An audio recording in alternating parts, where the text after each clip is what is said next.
വിഷുവിന്റെ എല്ലാവിധ ആശംസകളും നേർന്നുകൊണ്ട് തന്നെ നമുക്ക് ഈ പരിപാടിയിലേക്ക് കടക്കാം. എല്ലാവർക്കും ഒരിക്കൽ കൂടി ഈസ്റ്ററിന്റെ മംഗളങ്ങൾ ആശംസിക്കുന്നു.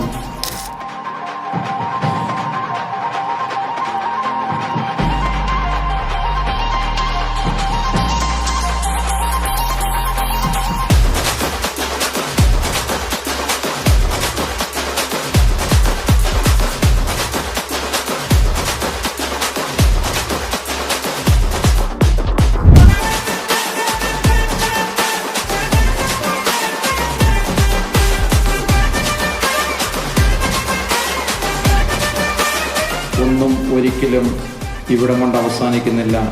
ഇതിനെല്ലാം അപ്പുറം പ്രത്യാശയുടെ ഒരു പുതിയ ദിനം നമുക്കായി കാത്തിരിക്കുന്നുണ്ട്.